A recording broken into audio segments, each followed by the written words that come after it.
তাৰিখে সন্ধিয়া 6:30মান বজাত আমাৰ ইয়াতে কটনৰ কাষতে থকা যি ফুডষ্টল সময়ত লগত মই বহি খাই থকা অৱস্থাতে 10-12জন ল'ৰা আহি আচলতে লৈ গৈছিলে আৰু হোষ্টেলৰ ভিতৰত দেখুৱাইছে। সন্ধিয়া সময়ত কথা নি পেলাই তোমাক কি কৰিলে? মাৰপিট কৰিছিলে অকণমান মই কেনেকৈ বিচাৰি আৰু কৰিছোঁ গোটেইখিনি কথা মোৰ এফআইআৰখনত মেনশ্যন আছে। গতিকে মোক মাৰধৰ কৰিছিলে আৰু ভিডিঅ' কেইটামান বনাইছিলে আৰু মানে ভিডিঅ'ত কেনেকুৱা ভিডিঅ' বনাইছিলে? মোক জোৰ জবৰদস্তি দুটামান কথা খুৱাইছিলে আৰু কি খুৱাইছিলে সেইখিনি মই ধুনীয়াকৈ এফআইআৰ কৰি থোৱা আছে। আৰু মানে মই তেওঁলোকৰ আচলতে দুটা ভিডিঅ' জোৰ জবৰদস্তি তেওঁলোকে তেনেকৈ কৈছিলে, যি ধৰণে কৈছিলে সেই ধৰণে বনাবলগীয়া হৈছিলে। তেওঁলোকে এটা লাইন কৰি গৈছিলে আৰু পিছত মানে এটা লাইন তেওঁলোকে যেনেকৈ কৈছিলে তেনেকৈ ক'বলগীয়া হৈছিলে। মানে কিবা কাপোৰ কানি ফালি দিছিলে বুলি কৈছোঁ, তেনেকুৱা কিবা হৈছিল? কাপোৰ কানি মোক ৰাস্তাত লৈ যাই থাকোঁতে যেতিয়া মই যাব বিচৰা নাছিলোঁ, মই বাৰে বাৰে মোৰ হোষ্টেলৰ ফালে আহিব বিচাৰি আছিলোঁ, তেতিয়া তেওঁলোকে কাপোৰ কানি মানে আচলতে মোক টানা আজোৰা কৰি আছিলে আৰু টানা আজোৰা কৰোঁতে বাবা কাপোৰ খুলি দিয়া হৈছিলে। কিবা কাপোৰ কানি ভিডিঅ' কিবা কৰি পেলাই কিবা ভিডিঅ' কৰা সেইটো নহয় ন? নাই নাই, কাপোৰ একচুৱেলি একো ভিডিঅ' কৰিব মানে নাই নাই, অশ্লীল ভিডিঅ' একো নাই। বৰঞ্চ মোৰ ফালা কাপোৰটো ইয়াতে বেলেগ এটা চাৰ্ট পিন্ধাই দিছিলে ভিডিঅ' বনাবৰ বাবে।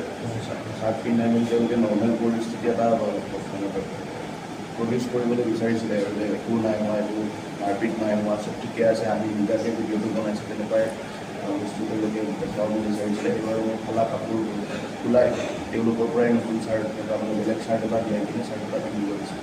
আচ্ছা, গোটেই কথাটো হ'ল যে গোটেই ঘটনাটো কি কাৰণে গম পালে? মানে নিৰ্বাচন কেন্দ্ৰিক নেকি? ঘটনাটো মোৰ বহুতো গোটেইখিনি নিৰ্বাচন কেন্দ্ৰিকে। মই যোৱা বছৰলৈ সেইখন হোষ্টেলৰে আগত লৈছোঁ আৰু এইবাৰ মই এইখন হোষ্টেলৰ পৰা সিহঁতৰ নিৰ্বাচনত পালন বুলি সিদ্ধান্ত লৈছিলোঁ। গতিকে মই ভাবোঁ সেইটো কাৰণতে তেওঁলোকে তেনেকুৱা কিবা পদক্ষেপ লৈছে। তোমাক কি ক'ব দিছিলে? মানে যে ভিডিঅ'ত যে কিছুমান কথা ক'ব দিছে, সেই কি ক'ব দিছিলে আচলতে? সেইখিনি কথা আচলতে মই মিডিয়াৰ আগত তেনেকৈ ক'ব নাই বিচাৰোঁ, তথাপিও তেওঁলোকে মই তেনে কথা কিছুমান কৈছোঁ। যোৱা বছৰৰ কিছুমান কথা, যোৱা বছৰ সেইখন হোষ্টেলৰ পৰা মোক কিয় বহিষ্কাৰ কৰিছিলে বা কিয় ওলাইছিলে, মিছা কিছুমান তেওঁলোকে নিজে ভবা ধৰণে, তেওঁলোকে নিজে মনৰ ইচ্ছা কৰা ধৰণে কিছুমান চিনাৰিও বনাই লৈ ক'ব দিছিলে। আৰু তেওঁলোকৰ কেণ্ডিডেটক মই ফোন এটা কৰিছোঁ, যিহেতু মই সেইখন হোষ্টেলতে থাকি আহা আৰু সিহঁতৰ গোটেইখিনিৰ লগত মোৰ প্ৰায়ভাগৰ লগত ভালেই আছিলে এই ঘটনাটো আগৰলৈকে। গতিকে মই ফোন কৰি তাক আহ্বান জনাইছিলোঁ আচলতে কাজিয়াখন ৰখাবলৈ, কাজিয়া হৈ থাকিলে তাৰে মোৰে অসুবিধা হ'ব আৰু আজি যি পৰিস্থিতি অসুবিধা তাৰ আৰু মোৰে আটাইতকৈ বেছি হৈ আছে। আৰু এইখিনি বুজাবলৈ মই তাক ফোন কৰিছিলোঁ যে অসুবিধাবোৰ সন্মুখীন হোৱাৰ আগতে কাজিয়াবোৰ ৰ'ব লাগে। কাৰণ মোক জেনেৰেল ফ্ৰেচাৰ্ছৰ দিনা অডিটৰিয়ামৰ ভিতৰত মাৰা ষড়যন্ত্ৰ চলাইছিলে, তাৰে পিছদিনা মোক ষ্টেচনতো ৰখাই লৈছিলে। কেৱল এই পৰিস্থিতিবোৰৰ পৰা মোক মানে মোৰ হোষ্টেলৰ ল'ৰাখিনিয়ে বাৰে বাৰে আঁতৰাই আনি আছিলে। তো এই আঁতৰাই অনাৰ পিছত মই তাক ফোন কৰি কৈছিলোঁ যে মানে এইবোৰৰ পৰা কাক কৈছিলে? যোনজন তেওঁলোকৰ কেণ্ডিডেট কোন হয় তেওঁ? দিৱসেশ্বৰ কলিতা, তাক মই ফোন কৰিছিলোঁ। ফোন কৰি কৈছিলোঁ যে এইবোৰ কাজিয়াবোৰ শান্ত হ'ব দিব লাগে আৰু সকলোকে অনুৰোধ জনা আৰু কাজিয়াখন ৰখা, তাৰমানে নহ'লে অসুবিধা হয়। তাৰপিছত এই বস্তুটোৱে বেলেগকৈ হোষ্টেলৰ ল'ৰাখিনিৰ আগত ওলালে যে মই ফোন কৰি তাক কিবা বেয়াকৈ কৈছোঁ আৰু সেই হিচাপত তেওঁলোকে সেইদিনা ৰাতি প্ৰায় 1:30-2মান বজাত হোষ্টেলৰ বাহিৰত আহিছিলে। আহি চিঞৰ বাখৰ কৰি ওলাই দিয়াৰ হেৰি দিছিলে বা মাৰাৰ ধমকি দিছিলে। আৰু তাৰ পিছদিনাই মোক আচলতে থানাৰ খাওগালি নহ'লে থানাৰ দোকানৰ বাহিৰৰ পৰা মোক তেওঁলোকে জোৰ জবৰদস্তি উঠাই দিছিলে। কিহেৰে পিটিছিলে?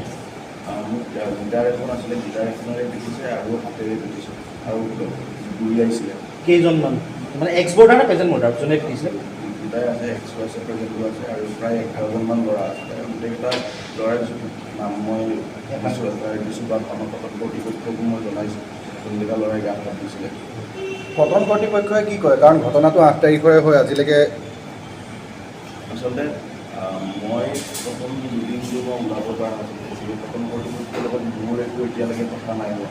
আমাৰ হোষ্টেলৰ ল'ৰাখিনি এটা প্ৰটেষ্ট কৰিছিলে যে কিবা এটা সিদ্ধান্ত ল'ব লাগে। কাৰণ ঘটনাটো হোৱাৰ পিছতে মই যি সময়ত হিৰেণপাৰা মেডিকেলত মোক লৈ যোৱা হৈছিল প্ৰশাসনৰ পৰা, তেতিয়া মোক হিৰেণপাৰা মেডিকেললৈ লৈ গৈছিল। সেই মুহূৰ্ততে মই DSW ছাৰক ফোন কৰিছিলোঁ আৰু DSW ছাৰে মোক ফোনত জনাইছিলে যে আমাৰ ফালৰ পৰা তাত কৰিবলগীয়া একদিনা যি কৰে পুলিচে কৰিব। আৰু সেই কথাত আচলতে মই একদম সন্তুষ্ট হোৱা নাছিলোঁ আৰু সেইকাৰণে মই যেতিয়া ল'ৰাখিনিক জনালোঁ, তেতিয়া ল'ৰাখিনি গৈ নেক্সট দিনাই তাত এটা আন্দোলন কৰিছিলে বা তাৰে আগতে DSW ছাৰক জনাইছিলে, তেতিয়াও DSW ছাৰ বা ৰেজিষ্ট্ৰাৰ ছাৰৰ পৰা ভাল সঁহাৰি নোপোৱা গৈ আন্দোলনত বহিছিলে আৰু আন্দোলনত বহাৰ পিছত তেওঁলোকে আমাৰ ল'ৰাখিনিক আশ্বাস দিছিলে যে যোনখিনি ল'ৰাই মোক আঘাত কৰিছে বা মোক আঘাত কৰিবলৈ চেষ্টা কৰিছিল সেই ল'ৰাখিনিৰ ওপৰত কিবা সিদ্ধান্ত ল'ব বা সিহঁতক কৰ্তৃপক্ষৰ ফালৰ পৰাও কিবা নহয় কিবা শাস্তি দিয়া তুমি কি ক'বা বৰ্তমান মই নিৰ্বাচনৰ পৰা প্ৰায় আঁতৰি অহাৰ দৰে, কাৰণ মোৰ মনতো ভয় সোমাইছে। তথাপিও মই সভাপতি পদত নিজৰ প্ৰতিদ্বন্দ্বিতা আগবঢ়াম বুলি ভাবিছিলোঁ আৰু এতিয়া মোৰ কাৰণে আচলতে নিৰ্বাচনতকৈ মোৰ নিজৰ প্ৰাণৰ ভয়টো বেছি হৈছে, কাৰণ এই গোটেইখিনি কাৰবাৰ হৈ যোৱাৰ পিছত মই যেতিয়া FIR দিলোঁ, FIR দিয়াৰ পিছত আচলতে এতিয়া মোক বদনাম কৰিবলৈ বা মানসিকভাৱে শাস্তি দিবলৈ তেওঁলোকেও মই শুনামতে কিবা নিচা অভিযোগ বা নিচা সেই দিবলৈ ষড়যন্ত্ৰ চলাই আছে মই যিমান দূৰ পাইছোঁ। আৰু আচলতে মানসিকভাৱে এই গোটেই FIR দিয়াৰ পিছৰ পৰাই মোক মানসিকভাৱে খুব, যদিও ডাইৰেক্টলি আহি মোক একো কোৱা নাই, কিন্তু মানসিকভাৱে মোক খুব শাস্তি দিয়া হৈ আছে। আমাৰ ঘটনাৰ যি সৰু সৰু ভাইটি ভণ্টিসকলেও মোৰ বিষয়ে কথা বহুত খোজা হৈছে যে 2 বছৰ আগত 3 বছৰ আগত কিবা ঘটনা হৈছিলে বা মই কাৰোবাক ভাবুকি দিছিলোঁ, 2 বছৰ 3 বছৰ আগৰ কথা কৈ এতিয়াও মোক মানসিকভাৱে খুব অত্যাচাৰ কৰি আছে আৰু খুব সোনকালে তেওঁলোকে মিছা অভিযোগ বা মিছা গোচৰ কিছুমান দিব বুলি মই শুনিবলৈ পাইছোঁ। তুমি সেই SNBCৰ পৰা কি কাৰণে ওলাই আহিব লগা হৈছিলে জানিব পাৰিম? আচলতে যোৱা বছৰ মই SNBCৰ পৰা ইলেকশ্যন কৰাৰ কথা আছিলে আৰু তেওঁলোকৰ লগত মোৰ ৰাজনৈতিক মতামত environmental biology and wild life চায়েন্সৰ আৰু কোনটো হোষ্টেলত বৰ্তমান থাকা? মই হোষ্টেলত নাথাকোঁ বৰ্তমান। এইবোৰ কথাক লৈ মানে তেওঁলোকে তেতিয়া বহিষ্কাৰ কৰিছে। বৰ্তমান আপুনি এইটো ছাত্ৰাবাসৰ আবাসী? মই আজিৰ দিনত বৰ্তমান হোষ্টেলৰ আবাসী নহয়, মই কেৱল এই আৱাসখনৰ এগৰাকী প্ৰাৰ্থী। মই ইয়াত ভাড়াঘৰত থাকোঁ। মানে এইবাৰ ইলেকশ্যনৰ কাৰণে তেওঁলোকে আপোনাক চাপৰ্ট কৰিছে। যিকোনো খবৰৰ বাবে যোগাযোগ কৰক 7099017330 লগতে 7099017110 নম্বৰত।